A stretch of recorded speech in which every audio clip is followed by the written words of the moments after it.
السلام علیکم خواتین و حضرات۔ وہ بات چل رہی تھی میرے پرائمری اسکول کے زمانے کا جو ایک خاص ایرا تھا، جو ہمارے مسلم گھرانوں کے اندر کا جو ماحول تھا اس کے بارے میں۔ تو وہ ایک تو میں نے عرض کیا کہ وہ کمپیریزن کیا اپنے ننیال ددیال کے گھروں کے اندر ایک جو فرق تھا، اور دوسرا یہ کہ کچھ وہ توام پرستی اور پیر پرستی جو تھی اس کی وجہ سے ہمارا گھر کا ماحول جو تھا وہ بھی عجیب سا رہتا تھا۔ امی میری ان چیزوں کو رجسٹ کرتی تھیں، پھوپھیاں اور دادی اماں تو خیر ان کے بہت وہ گھٹی میں تھا ان کی، اس وجہ سے بھی ٹینشن رہتی تھی۔ تو پھر ہم تو پچھلے گھر میں شفٹ ہو گئے تھے، جیسا کہ میں نے عرض کیا۔ بس وہ دادی جان کی وہ پیاری پیاری باتیں کچھ یاد رہتی تھیں۔ ایک تو ان کا بڑا مخصوص سٹائل تھا، جب کوئی بچے شرارتیں کرتے تھے تو انہیں ڈرانے کے لیے پھر وہ آواز لگاتی تھی، اوئے چپ، نہیں باز آؤ گے، نہیں باز آؤ گے، ٹھہر جا، پھر مائی خیر آئیں ذرا انہوں نے پھڑی تندرستے ادے ہے جو بڑیاں شرارتیں کر رہے، پھڑی ذرا پھڑی۔ ایک کتنا خوبصورت انداز تھا ان کا ہمیں ڈرانے کا بچوں کو۔ اور پھر یہ ہے کہ میرا ڈرتے رہنا ہر وقت کہیں میری پٹائی نہ ہو جائے، وہ اس کی جو میں نے عرض کیا نا کہ وہ میرے چکر آتے رہتے تھے اور میں سب سے الگ ہو کے کٹا کٹا بیٹھا رہتا تھا، بعض اوقات گھنٹوں۔ وہ سب سے اوپر والی منزل پہ چلا جاتا تھا، وہاں بیٹھا رہتا تھا۔ وہ ایک خوف تھا میرے اندر، اس کی پھر وجہ بہت بعد میں جا کے 50 سال کی عمر کے بعد میں جا کے مجھے پتہ چلی کہ وہ کیا وجہ تھی کہ میں اتنا خوف زدہ بچہ کیوں تھا۔ تو انشاءاللہ پھر آگے چل کے اس ضمن میں بھی بات ہوگی کہ وہ کیا وجہ تھی۔ تو بس وہ یہ ہے کہ میں جب کوئی شرارت کر بیٹھتا تھا، وہ آج کل اسے میرا خیال ہے کہ جو میری اس وقت کنڈیشن تھی اس کو آج کے دور میں آئیڈینٹیفائی کیا گیا ہے ADHD سے۔ یہ ہے attention deficit hyper activity disease. تو اس کو ADHD کے نام سے آج کل جانا جاتا ہے۔ تو وہ ہے کہ جب میں ڈپریشن میں ہوتا تھا تو بالکل گم اور کسی بات کا پتہ ہی نہیں ہوتا تھا، اور پھر جب تھوڑا سا میں برائٹ ہوتا تھا تو میں کچھ ہائپر ایکٹیویٹی کی سائڈ پہ چلا جاتا تھا، ایسے ہی اچھلنا کودنا، بستر کے اوپر جمپ لگانا، یا کوئی اور چیز پکڑ کے کوئی برتن میرے ہاتھ سے ٹوٹ جایا کرتے تھے، یا کچھ ایسی شرارتیں ہو جاتی تھیں مجھ سے نہ چاہتے ہوئے بھی۔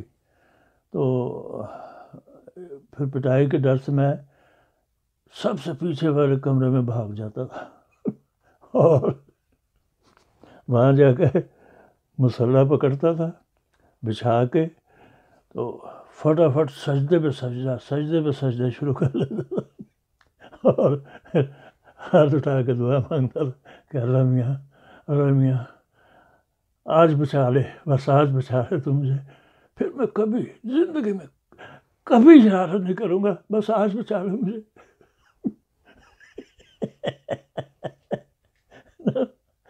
اس طرح پھر وہ کبھی وہ گھر والے دیکھ بھی لیتے تھے تو پوچھتے تھے کہ یہ کیا کر رہے تھے، تو نماز پڑھ رہا تھا میں، اللہ میاں سے دعا مانگ رہا تھا.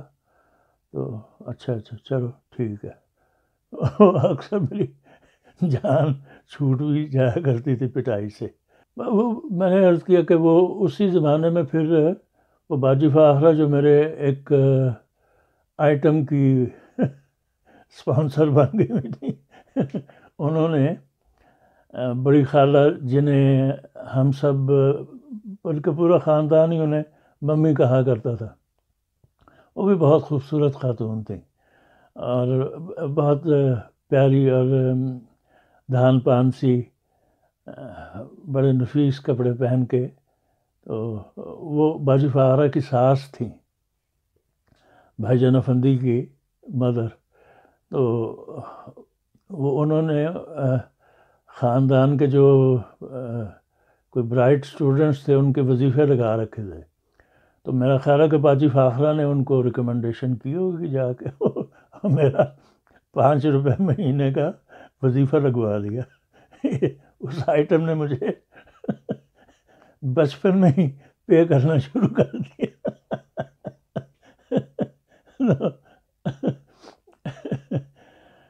وہ بہرحال پھر یہ ہے کہ میں نے جیسے عرض کی کہ ہماری دادی بہت خوبصورت خاتون تھیں، تو ان کا سارا حسن میری جو بڑی باجی تھیں، ایک تو سب سے بڑی تھیں، ان کو ہم آپا کہا کرتے تھے، اور اس کے بعد تھیں یہ باجی کشور، تو ان کو ہم باجی کہا کرتے تھے. تو وہ سارا حسن دادی اماں کا انہوں نے چرا لیا ہوا تھا. باجی فاخرہ بہت خوبصورت خاتون تھیں، لیکن جب باجی کشور محفل میں آ کے بیٹھ جایا کرتی تھی تو پھر باجی فاخرہ نظر آنا کم شروع ہو جاتی تھی. لیکن ان کی کوئی رائولری نہیں تھی، بہت اچھے تعلقات تھے. تو اسی زمانے میں بھوانی جنکشن بن رہی تھی اور لاہور اسٹیشن پہ اس کی کوئی شوٹنگ ووٹنگ ہو رہی تھی. اس کی وہ لاہور اسٹیشن کی وجہ سے وہ اس کا سارا یونٹ یہاں آیا ہوا تھا. تو ایوا گارنر اس کی ہیروئن تھیں. تو ایوا گارنر کے بچپن کے لیے انہیں کسی بچی کی تلاش تھی. باجی اس وقت پرائمری میں یا ہائی اسکول میں اسی طرح ایج تھی ان کی، کوئی بچی ہی تھیں. تو وہ ان کو ایوا گارنر کے بچپن کے لیے بچی کی تلاش تھی. تو وہ لاہور کے ایک اسکول میں وہ جا کے وہ یونٹ پھیرا اور انہوں نے سب بچیوں کو بلا کے دیکھا، جو خوبصورت گوری چٹی حسین بچیاں تھیں، تو ان کو بلا کے دیکھا اور بالآخر انہوں نے باجی کشور کو پسند کر لیا ان ایوا گارنر کے بچپن کے لیے. تو باجی تو اچھلتی کودتی گھر آئیں اور انہوں نے کہا کہ وہ آئیں گے جی، آپ سے بات کریں گے، اور وہ مجھے انہوں نے کہا ہے کہ تم نے وہ اس کے بچپن کا رول کرنا ہے. تو ابا جان تو جناب چھت سے لگ گئے. انہوں نے کہا ہیں یہ بھلا ہو کیسے سکتا ہے؟ انہوں نے سوچا بھی کیسے، سوال ہی نہیں پیدا ہوتا. دس از آؤٹ آف کوشچن. باجی تو پھر بھاگ کے اندر چھپ گئی ڈر کے مارے. تو اس کے بعد وہ کئی دن انہوں نے اسکول ہی نہیں بھیجا. تو ان کو منع کر دیا کہ نہیں، سوال ہی نہیں پیدا ہوتا. تو یہ بھی ان زمانوں کا قصہ تھا ایک.